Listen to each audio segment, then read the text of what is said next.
Hello students, I'm your science teacher. Hope you all are fine. Now we will start our new chapter, chapter 11, some natural phenomena. So in this chapter we shall learn about the what is earthquake, what is lightning, how does the lightning occurs, how does the lightning and thunder contains the ions, cations and anions, how does the different phenomena should occur and what are the effects of this phenomena we will discuss in our chapter. Now let's look the chapter 11, some natural phenomena. These are the learning points that we will cover in our chapter. Lightning, charging an object, atmospheric electricity, lightning conductor, tsunami. Next is types of charges, transfer of charges, safety measures against lightning and earthquake. Now students get ready for the exercise. Identify the pictures and name them using the clue box. Now you can identify the natural phenomena and write its name here. Now start with first one. First one is drought, जिसे हम कहते हैं सूखा पड़ना, जब पानी की कमी होती है. Next is earthquake.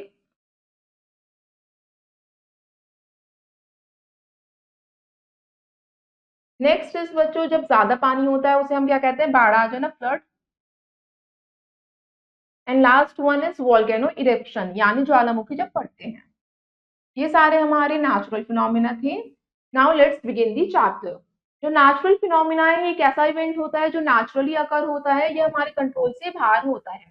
इसका इफेक्ट जो है ह्यूमन की लाइफ पे, एनिमल्स की लाइफ पे, प्लांट स्पीशीज की लाइफ पे पड़ता है. Earthquake, volcanic eruption, cyclones, rains, storms यानी तूफान आना, लाइटनिंग यानी बिजली कड़कना, ये सारे हमारे कुछ नेचुरल फिनोमिना होते हैं. कुछ जो होते हैं हमारे लिए बेनिफिशियल होते हैं, कुछ जो होते हैं बहुत ज्यादा डिस्ट्रक्टिव नेचर के होते हैं. बहुत सारे ग्रेट डिजास्टर्स जो है डिफरेंट डिफरेंट कॉजेस करते हैं, हमारी लाइफ और प्रॉपर्टी को डैमेज करते हैं.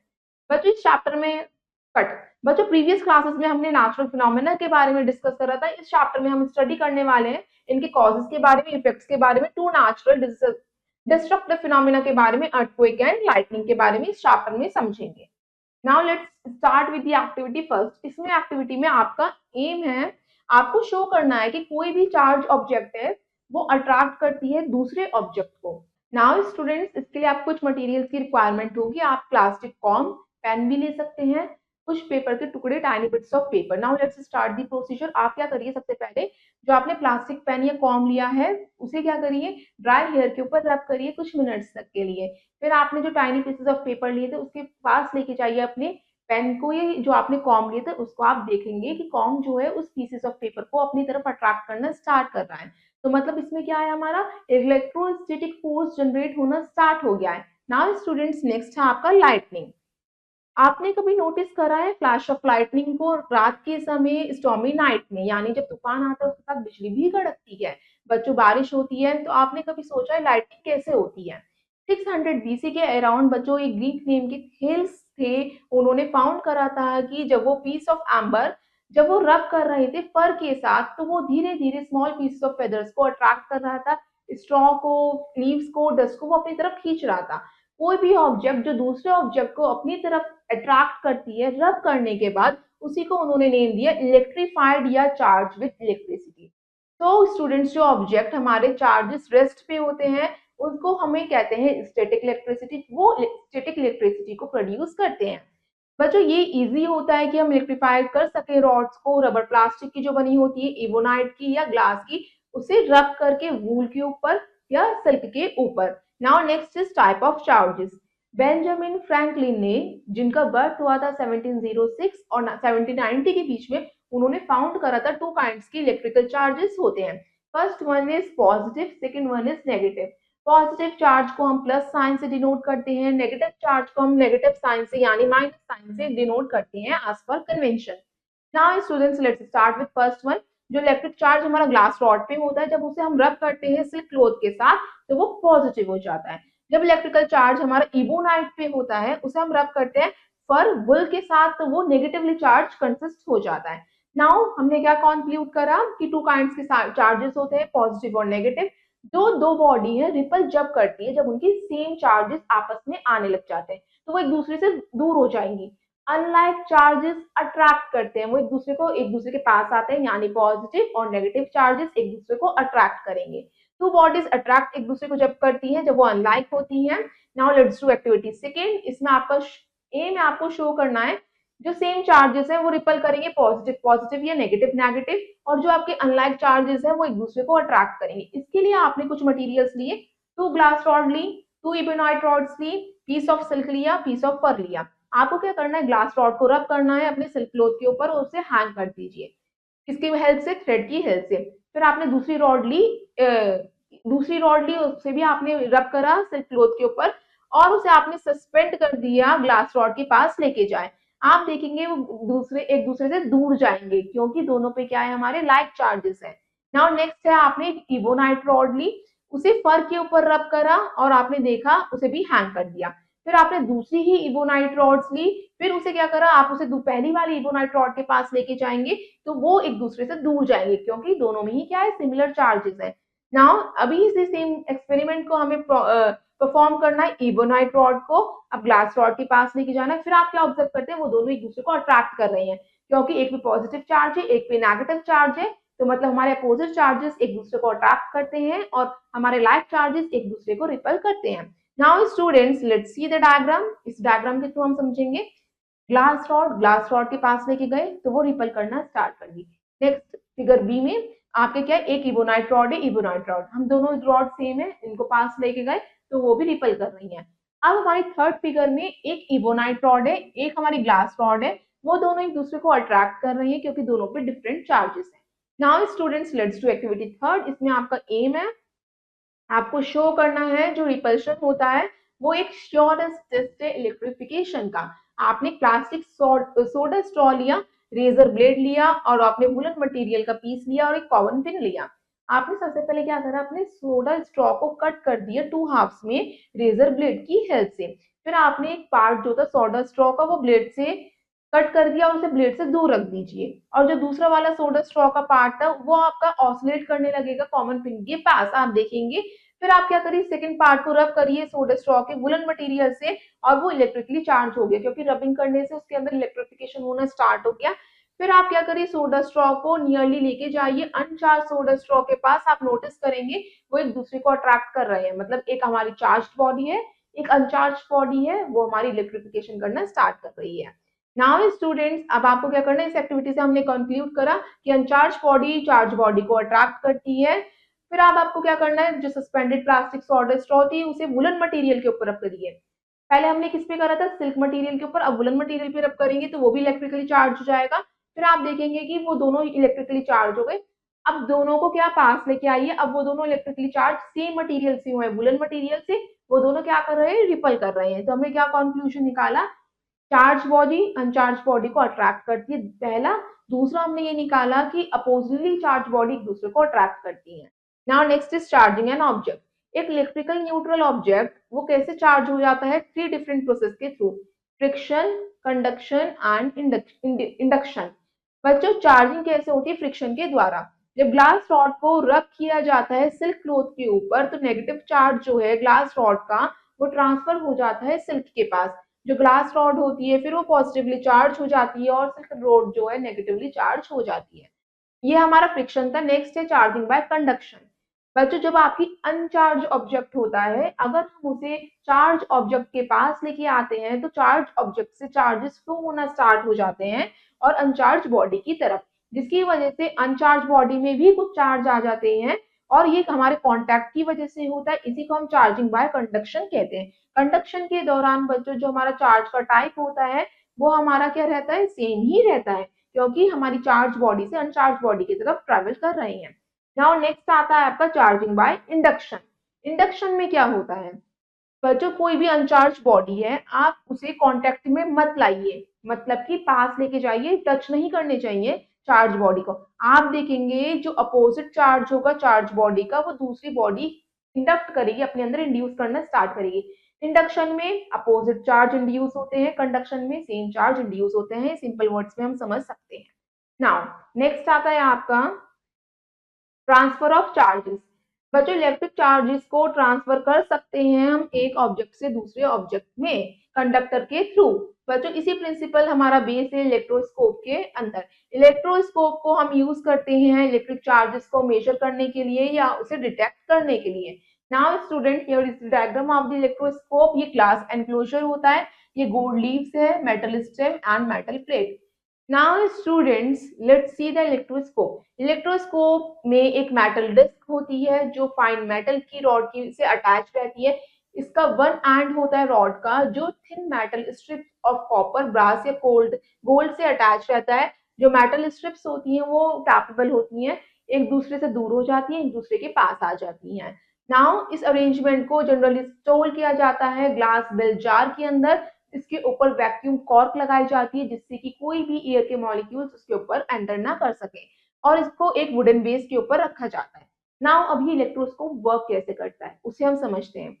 जब कोई भी चार्ज ऑब्जेक्ट हमारा कांटेक्ट में आता है मेटल डिस्क के, तो वो ट्रांसफर करना स्टार्ट कर देता है चार्जेस को। पर जो प्रोसेस होता है चार्जेस के ट्रांसफर को, उसी को हम डिस्चार्जिंग कहते हैं। मेटल रॉड जो होता है जैसे ही चार्जेस को स्ट्रिप्स के पास ट्रांसफर करना स्टार्ट करता है वो रिपेल करते हैं। तो हमने क्या कॉन्क्लूड निकाला कि उसमें भी चार्जेस प्रेजेंट हैं। जैसे ही रिपल्शन होगा तो उसका मैग्नीट्यूड ज्यादा हो जाएगा, वो दूर हो जाएंगे। नेक्स्ट, इसमें हमने फाइंड करा जो नेचर होता है चार्ज का इलेक्ट्रोस्कोप में, वो पहले हमारा नोन चार्ज होता है जो हमें चार्ज पता है। सपोज इलेक्ट्रोस्कोप क्या है, चार्ज हो चुका है नेगेटिवली चार्ज से। अगर हम कॉम्ब यानी जो कंघी होती है उसको हम रब करेंगे ड्राई हेयर से, मेटल लीव्स जो है उससे रिपेल करनी स्टार्ट करेंगी। आप जैसे ही मेटल डिस्क को टच करेंगे तो जो दूसरी चार्ज बॉडी है उसको आप टेस्ट कर सकते हैं दोबारा से। मतलब टच करेंगे उसका इलेक्ट्रिक चार्ज खत्म हो जाता है, तो मतलब वो आपकी दोबारा से यूज करने वाली हो जाती है। Now let's do the case first. Leaves जो हैं एक दूसरे के पास आएंगी कब, जब बच्चों हमारा अननोन बॉडी जो है पॉजिटिव चार्ज होगी और हमारी जो दूसरी बॉडी है वो हमारी नेगेटिवली चार्ज होगी। केस सेकंड में लीव्स जो है रिपेल करेंगी, एक दूसरे से दूर जाएंगी। जब एक अननोन बॉडी है उसके ऊपर नेगेटिवली चार्ज होगा और दूसरे के ऊपर क्या होगा, उसके ऊपर भी नेगेटिवली चार्ज होगा, तब वो रिपेल करेंगी आपकी लीव्स जो है। नेक्स्ट आता है लीव्स जो होती है बच्चों वो गोल्ड की भी हो सकती है, एल्यूमिनियम की भी हो सकती है, कॉपर की भी हो सकती है। Next is earthing. जब आपकी चार्ज बॉडी अर्थ के कांटेक्ट में आती है तो चार्जेस जो होते हैं हमारे अर्थ में चले जाते हैं, उसी को हम अर्थिंग कहते हैं। अर्थिंग बच्चों कनेक्शन होता है जो हमारे मेटल पार्ट्स एक्सपोज रहते हैं, या इलेक्ट्रिक सर्किट जो होता है हमारा ग्राउंड में होता है। जो हमारे इलेक्ट्रिकल अप्लायंसेस जो होते हैं, हमारा हाउस का मेन स्विच होता है, अर्थ होता है, वो हमारा कनेक्ट रहता है अर्थ से। So we do not get any electric shock, जिसकी वजह से हमें कोई भी इलेक्ट्रिक शॉक नहीं लग पाता। Now what is atmospheric electricity. Lightning बच्चों एक डेजलिंग ब्लूइश व्हाइट लाइट होती है जो प्रोड्यूस की जाती है क्लाउड्स के द्वारा। बच्चों इसके साथ एक लाउड नॉइज भी आती है जिसे हम थंडर कहते हैं। 1752 में बच्चों कोई भी लाइटनिंग के बारे में नहीं जानता था कि बिजली कैसे कड़कती है, बिजली क्या होती है, चीज क्या है। बेंजामिन फ्रैंकलिन एक ब्रिलियंट एक्सपेरिमेंट उन्होंने करा ये प्रूव करने के लिए कि इसमें क्लाउड्स में जो लाइटनिंग होती है उसमें स्टैटिक इलेक्ट्रिकल चार्जेस होते हैं जो क्लाउड्स के द्वारा जनरेट किए जाते हैं। बच्चों क्लाउड्स में जो चार्जेस होते हैं वो उसने प्रूव करा काइट के द्वारा। थंडरस्टॉर्म के द्वारा उन्होंने काइट को फ्लाई करा और जो उस स्ट्रिंग से की को अटैच कर दिया दूसरी एंड से। फिर उन्होंने देखा कि एक इलेक्ट्रिक शॉक लगा जैसे उन्होंने की को टच करा, तो इससे उन्हें पता चला क्लाउड्स के थ्रू, स्ट्रिंग के थ्रू, जब उन्होंने गीले हाथों से स्ट्रिंग को की को टच करा तो उसके अंदर चार्जेस आने स्टार्ट हो गए, मतलब कि क्लाउड्स भी चार्जेस को जनरेट करते हैं। Now what is lightning and thunder. Lightning dazzling bluish white light होती है जो क्लाउड्स के द्वारा प्रोड्यूस की जाती है। इसके साथ जो आवाज आती है उसे हम थंडर कहते हैं। इस थ्योरी को लाइटनिंग की एक्सप्लेन किया था अमेरिकन साइंटिस्ट बेंजामिन फ्रैंकलिन ने। Now let's see the experiment. बच्चों जो बहुत सारे बादल आ जाते हैं वो इलेक्ट्रिकल चार्ज होते हैं। बहुत सारे क्लाउड्स जो होते हैं ज्यादा अमाउंट में वो इलेक्ट्रिकली चार्ज होते हैं। बच्चों जब एक बादल एक दूसरे से टकराते हैं एयर की प्रेजेंस में, डस्ट की प्रेजेंस में, कार्बन और कोई भी चार्ज पार्टिकल की प्रेजेंस में, जिसकी वजह से थंडरस्टॉर्म होता है। थंडर स्टॉर्म बच्चों मूवमेंट होता है एयर करंट का और वाटर ड्रॉपलेट्स का, जिसकी वजह से जो आपके पॉजिटिवली चार्ज होते हैं वो आपके upper part of the cloud में कलेक्ट हो जाते हैं, नेगेटिवली चार्ज आपके lower part of the cloud में कलेक्ट हो जाते हैं, जिसको हम एक्यूमुलेटिंग कहते हैं इस प्रोसेस को। जब ये चार्ज जो होते हैं एग्जीट हो जाते हैं, ज्यादा बढ़ जाते हैं अपने अमाउंट से, तो ये क्लाउड्स के द्वारा टॉलरेट नहीं होते, तब वो इंसुलेटिंग कर देते हैं इसे, इस चार्ज को डिस्चार्ज कर देते हैं। बच्चों वो ही हमें लाइटनिंग के फॉर्म में दिखाई देते हैं। लाइटनिंग इतनी तेज स्पीड से होती है, रैपिड मूवमेंट होता है क्लाउड्स का डिस्चार्ज करना, उसी प्रोसेस को हम इलेक्ट्रिक डिस्चार्ज कहते हैं। जो आपको स्पार्किंग डिस्चार्ज दिखाई देता है वो एक क्लाउड से दूसरे क्लाउड का वो बहुत शॉर्ट पीरियड ऑफ टाइम में होता है, इसलिए सिर्फ आपको सिर्फ लाइट और हीट ही एमिट होते हुए दिखाई देती है। जो हीट प्रोड्यूस होती है लाइटनिंग के दौरान, जिसकी वजह से हमारी एयर जो होती है गर्म हो जाती है, और लाइट एयर आपको पता है वो हल्की होती है, एक्सपेंड होने स्टार्ट हो जाती है। जो रैपिड एक्सपेंशन होता है एयर का, वो हमारा एक लाउड साउंड प्रोड्यूस करता है जिसे आप थंडर कहते हैं। नाउ नेक्स्ट आता है सेफ्टी मेजर अगेंस्ट लाइटनिंग। जब भी बच्चों बिजली कड़कती है या बारिश होती है तेज, तो आपको कुछ किन सेफ्टी मेजर्स को ध्यान में रखना है। फर्स्ट वन, आपको घर में ही रहना है। थंडर स्टॉर्म के दौरान आप कहीं भी बाहर नहीं जाएंगे जब जरूरी ना हो। सेकेंड, आप बच्चों ऑटोमोबाइल्स से दूर रहेंगे अगर आप ट्रेवलिंग कर रहे हैं। ऑटोमोबाइल्स जो है आपके अगर एक्सटेंसिवली लाइटनिंग प्रोटेक्टेड है तो आप रह सकते हैं। कभी भी बच्चों आप ट्रीज के अंदर शेल्टर नहीं लेंगे जब बिजली कड़कती है। क्यों? ये बहुत डेंजरस हो सकती है। आप वाटर से दूर चले जाएंगे जब लाइटिंग होती है। बच्चों अगर आप बाहर हैं थंडर स्टॉर्म में, तो आप कोई भी शेल्टर नहीं लेंगे, सिर्फ आप क्या करेंगे, ट्री से दूर हो जाएंगे, क्राउच फॉर्म में आ जाएंगे, मतलब कि अपनी नीज को बेंड करके अपने हेड को हैंड से कवर कर लेंगे। नेक्स्ट आता है बच्चों, जो टॉल बिल्डिंग्स होती हैं उसमें मेटल लाइटनिंग कंडक्टर्स फिट रहते हैं, जो क्या कर देते हैं, सारी लाइटनिंग को अपने अंदर एब्जॉर्ब करके ग्राउंड तक पहुंचा देते हैं। नेक्स्ट आता है लाइटनिंग कंडक्टर। लाइटनिंग बच्चों एक बहुत क्या है, स्ट्राइक प्रोजेक्टिंग ऑब्जेक्ट होते हैं, जैसे ट्रीज, पोल्स, बिल्डिंग्स, मतलब कि जो मटेरियल्स प्रोवाइड करते हैं इजी पाथ ग्राउंड की तरफ एयर को पास होने के लिए। लाइटनिंग जो है, लाइटनिंग कंडक्टर एक इंस्ट्रूमेंट होता है जिसे यूज किया जाता है बिल्डिंग को इलेक्ट्रिक शॉक लगने से प्रोटेक्ट करने के लिए। जो बहुत लंबी लंबी बिल्डिंग होती है, ऊंची ऊंची इमारतें होती है, उसमें लाइटनिंग कंडक्टर फिट किया जाता है। लाइटनिंग कंडक्टर लॉन्ग मेटल की रॉड होती है जो हमारे टॉप से बॉटम तक जाती है बिल्डिंग के आउटर पार्ट से बिल्डिंग को प्रोटेक्ट करने के लिए। जो इसका लोअर एंड होता है वो मेटल प्लेट से कनेक्ट रहता है। वो मेटल प्लेट जो होती है हमारी ग्राउंड के अंदर बरी रहती है, जिससे कि सारा जो इलेक्ट्रिक चार्ज है वो आपके ग्राउंड में चले जाए। जैसे ही लाइटनिंग जो होती है उस लाइटनिंग कंडक्टर के ऊपर स्ट्राइक करती है, तो जो कंडक्टर होता है वो एक रास्ता दे देता है चार्जेस को जाने का नीचे तक, ग्राउंड के नीचे, जिससे कि जो बिल्डिंग होती है डैमेज होने से प्रोटेक्ट हो जाती है। Now students, let's see the image of the lightning conductor. अब आता है हमारा next topic is earthquake. Earthquake क्या होता है? अर्थक्वेक यानी भूकंप का आना, यानी shaking on the surface of the earth. जब हमारी जो पृथ्वी होती है, धरती होती है, उसकी लैंड सरफेस शेक करना स्टार्ट कर देता है, वाइब्रेट करना स्टार्ट कर देता है। जो शेक होता है वो फ्यू सेकंड्स तक होता है, फ्यू मिनट्स तक होता है। उसी को हम क्या कहते हैं? क्वैक यानी अर्थक्वेक। ट्रैमर करना या टैम्बलर करना। अर्थक्वेक से बहुत सारा डिस्ट्रक्शन हो जाता है, लाइफ को भी, प्रॉपर्टी को भी। ये डिपेंड करता है कि अर्थक्वेक की इंटेंसिटी कितनी है, कितनी तेजी से भूकंप आया है। जो इंटेंसिटी होती है अर्थक्वेक की कम होती है, कभी कभी तो हमें महसूस भी नहीं होता कि अर्थक्वेक आया है। एक सेंसिटिव इंस्ट्रूमेंट्स के थ्रू हम इसकी इंटेंसिटी को मेजर कर सकते हैं। जो इंस्ट्रूमेंट्स मेजर कर सकते हैं वो हमारे 9 लाख ट्रेमर्स एवरीवेयर क्या करते हैं, मेजर करते हैं। जो मेजर अर्थक्वेक्स होते हैं वो क्या होते हैं, बहुत फ्रीक्वेंट होते हैं, हमें महसूस नहीं होते।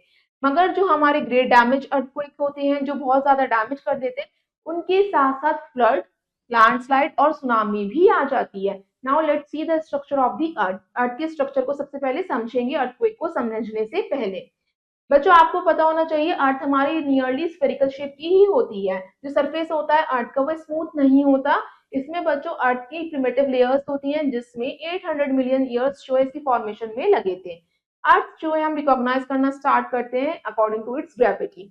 Now that is ocean crust. Ocean crust के ऊपर होता है कॉन्टिनेंटल क्रस्ट, इसके ऊपर आता है lithosphere, then asthenosphere, upper mantle, lower mantle, outer core, inner core. Now that is the structure of the earth. Now let's see the knowing fact. जो branch of science हमारी अर्थक्वेक और उसके phenomena से deal करती है उसे हम seismology कहते हैं। जो साइंटिस्ट बच्चों अर्थक्वेक के स्टडी बिहेवियर को स्टडी करते हैं उन्हें हम सिस्मोलॉजिस्ट कहते हैं। हमारे अर्थ की डिफरेंट लेयर्स होती है। Now first one is the crust. Crust thin outer covering होती है अर्थ की। अर्थ क्रस्ट जो है थिनर होती है ओशन फ्लोर की तरफ से इन कंपैरिजन टू कॉन्टिनेंट्स। इसका बच्चों जो फ्लोर होता है ओशन फ्लोर 6 to 11 किलोमीटर होता है, और जो कॉन्टिनेंट फ्लोर होता है वो 30 to 70 किलोमीटर तक होता है। नेक्स्ट लेयर आती है अर्थ क्रस्ट के बाद मेंटल लेयर, जो 2900 किलोमीटर थिक मोटी होती है और ये बहुत गर्म होती है। इसमें सेमी सॉलिड रॉक, आयरन और मैग्नीशियम के पार्टिकल्स पाए जाते हैं। नेक्स्ट आता है आउटर कोर, जो बच्चों 2300 किलोमीटर तक थिक होती है। इसके अंदर आयरन और निकल के पार्टिकल्स पाए जाते हैं मॉल्टन स्टेट में, और इसमें कुछ अमाउंट में सल्फर भी प्रेजेंट होता है। नेक्स्ट आता है इनर कोर बच्चों, 1200 किलोमीटर थिक होती है, एक सॉलिड बॉल बॉल की तरह स्ट्रक्चर होता है इसका, और बच्चों इसके अंदर सबसे ज्यादा अमाउंट में आयरन पाया जाता है। Now next is earthquake. अब हम समझते हैं अर्थक्वेक को। अर्थक्वेक एक सीरीज ऑफ वाइब्रेशन होती है जो अर्थ सरफेस के अंदर होती है, यानी कि सिस्मिक वेव्स के द्वारा जब कोई भी फॉल्ट होता है प्लेट बाउंड्रीज में या बिल्डअप एनर्जी में, जब हमारे अर्थ क्रस्ट के नीचे की प्लेट्स आपस में टकराती हैं, कोलाइड करती हैं, जिसकी वजह से हमारी अर्थ सरफेस शेक करना स्टार्ट करती है। Now first is seismic focus. Seismic focus एक पॉइंट होता है जहाँ पे शॉक वेव जो होती है ओरिजिनेट करना स्टार्ट करती है, जहां से हमारे एक पॉइंट जहां से वाइब्रेशन होनी स्टार्ट हुई, उसी को हम क्या कहते हैं, सिस्मिक फोकस कहते हैं। उसे हम सिस्मिक ओरिजिन या हाइपोसेंटर भी कह सकते हैं। नाउ नेक्स्ट आता है एपीसेंटर। एपीसेंटर एक प्लेस होता है जहाँ पे हमारे अर्थ सरफेस के ऊपर जो बिल्कुल फोकस के ऊपर होता है, इससे ही हमें पता चलता है कि अर्थक्वेक की इंटेंसिटी ज्यादा थी या कम थी। नेक्स्ट आता है सिस्मिक वेव्स। सिस्मिक वेव्स जो है ज्यादातर जनरेट होती है लिथोस्फीयर में। क्यों होती है बच्चों? जब हमारे क्रस्टल रॉक्स जो होती है, शॉक वेव्स होती हैं, ये सिस्मिक वेव्स जो होती हैं वो एक दूसरे से कोलाइड करती है प्लेट्स, जब वो सिस्मिक वेव्स ओरिजिनेट होना स्टार्ट करती है। सिस्मोग्राफ एक ऐसा इंस्ट्रूमेंट होता है जो डिटेक्ट करता है या रिकॉर्ड करता है सिस्मिक वेव्स की इंटेंसिटी को जो अर्थक्वेक के द्वारा जनरेट की गई है इन अ ग्राफ फॉर्म, और बच्चों उस ग्राफ को हम सिस्मोग्राफ कहते हैं। Now students, let's see the instrument seismograph. ये इसका बेस होता है, यहाँ पे वाइब्रेशंस जो भी होती हैं वो ग्राफ फॉर्म में जनरेट की जाती हैं, ये वायर से अटैच रहता है, ये रोटेटिंग ड्रम है, इसके ऊपर ही ग्राफ बनता है, wait that is frame. Now next आता है रिचर्ड स्केल। रिचर्ड स्केल को यूज किया जाता है अर्थक्वेक के मैग्नीट्यूड को मेजर करने के लिए। और सिस्मो जो आपका इंस्ट्रूमेंट है सिस्मोग्राफ, इसको हम यूज करते हैं इंटेंसिटी मेजर करने के लिए। नाउ नेक्स्ट आता है सिस्मिक जोन। सिस्मिक जोन यानी कि जो कोस्टल टाउन्स हमारे फॉल्ट लाइंस के पास होते हैं बच्चों, वो सबसे ज्यादा अर्थ प्रोन एरियाज होते हैं, मतलब कि वहां पे सबसे ज्यादा अर्थक्वेक आता है, भूकंप आता है, उन जोन्स को हम सिस्मिक जोन्स या फॉल्ट जोन्स भी कहते हैं। इंडिया में सबसे ज्यादा वल्नरेबल जोन्स कौन से हैं जहाँ पे अर्थक्वेक आता है? Kashmir, western and central Himalaya, north east, run of Kutch, Rajasthan, Indo magnetic plain, ये सारे हमारे साउथ इंडिया के रीजन से। नेक्स्ट नेक्स्ट आता है आपका कॉजेज ऑफ अर्थक्वेक। अर्थक्वेक के कॉजेज क्या होते हैं बच्चों? जो मेन कॉज होता है अर्थक्वेक का वो है वोल्केनिक इरप्शन। जब भूकंप आया था तो उसके साथ साथ वोल्केनिक भी इरप्ट होने स्टार्ट हो जाते हैं। नेक्स्ट है मैनमेड एक्सप्लोजंस या डिसलोकेशंस, यानी कि जब हमारे अर्थ क्रस्ट की प्लेट्स डिसलोकेट होती है, ये भी एक कारण है अर्थक्वेक का, या हमारी जो क्रस्ट के मूवमेंट होता है टेक्टोनिक प्लेट्स का। नेक्स्ट आता है, इसमें हम डिस्कस करने वाले मेन कॉज के बारे में अर्थक्वेक के, यानी कौन से दो मेन कारण है जिसकी वजह से अर्थक्वेक आता है। फर्स्ट है आपका dislocation of the crust and the movement of the tectonic plate. Now let's start with the dislocation of the crust. बच्चों जो डिस्ट्रक्टिव अर्थक्वेक है वो डिसलोकेशन ऑफ द क्रस्ट की वजह से आता है, जिसे हम फॉल्ट कहते हैं। बच्चों फर्स्ट ऑफ ऑल क्या होता है, क्रस्ट जो है बेंड होना स्टार्ट होती है, मुड़ जाती है, तब वो जाके ब्रेक होती है और अपनी एक न्यू पोजीशन लेने की कोशिश करती है। जब वो ब्रेक होती है, वाइब्रेट होती है, तभी अर्थक्वेक हमारा आना स्टार्ट होता है। और बच्चों जो वाइब्रेट होने की वजह से जो वेव्स क्रिएट होती हैं उसी को हम सिस्मिक वेव्स कहते हैं। सिस्मिक वेव्स जो है आउटवर्ड मूव करती हैं, अर्थ सरफेस के बाहर निकलने की कोशिश करती हैं ग्रेट स्पीड के साथ, जो हमारे अर्थ को ट्रेमर करती है, यानी जिसकी वजह से हमारी धरती जो है कांपती है, अर्थक्वेक आता है। नेक्स्ट आता है movement of the tectonic plates.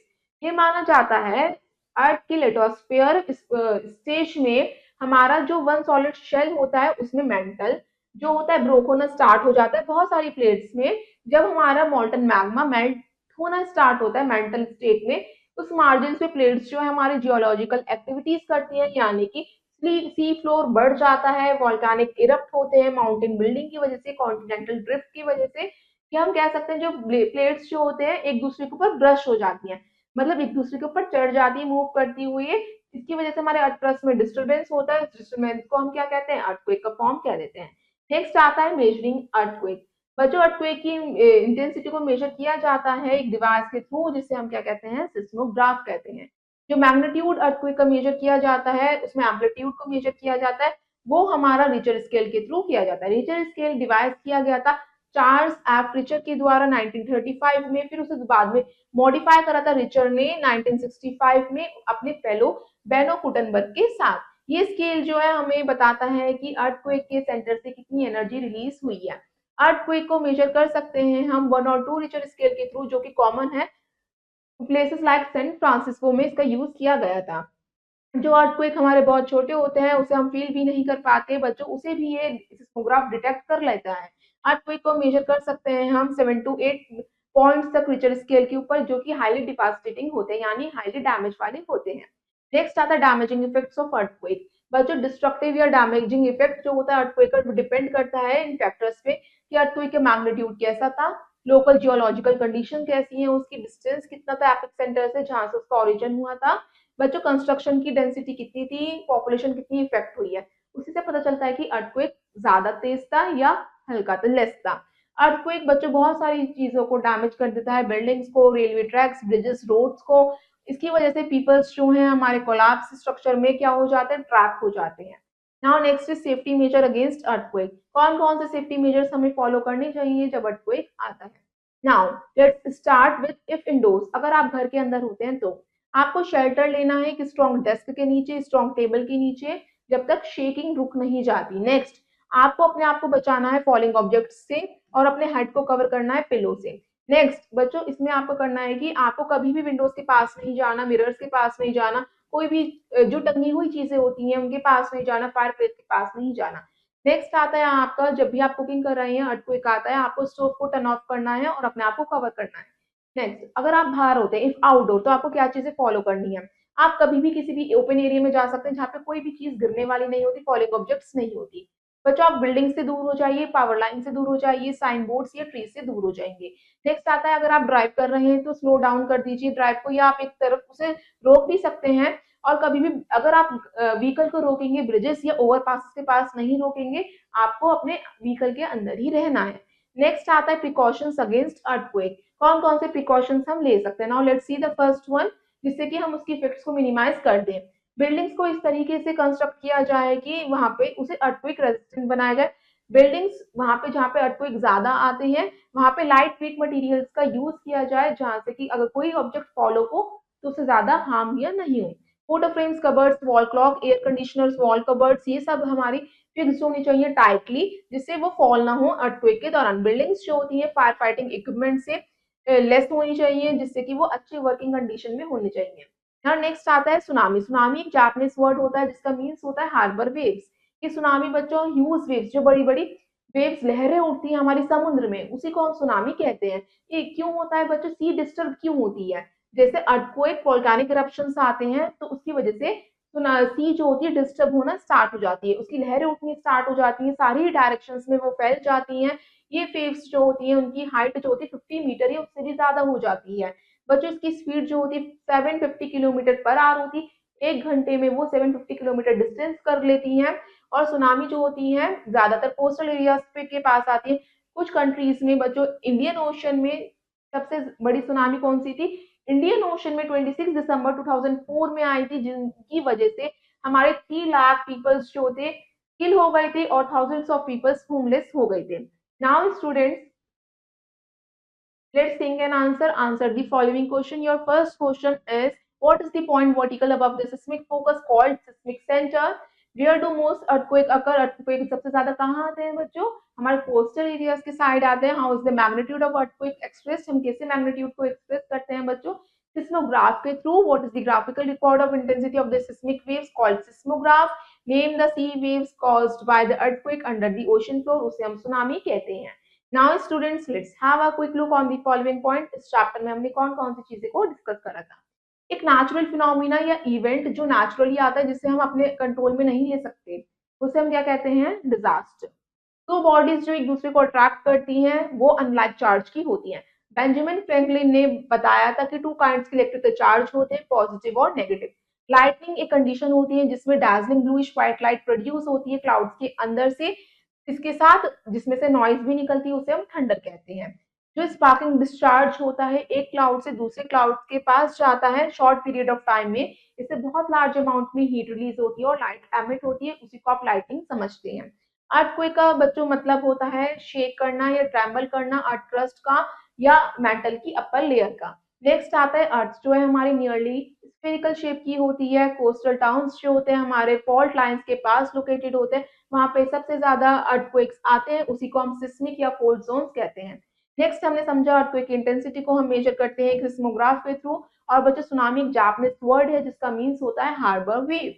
Now students, rest of the exercise you will do yourself. I hope you all students have understood this chapter. Thank you and have a nice day.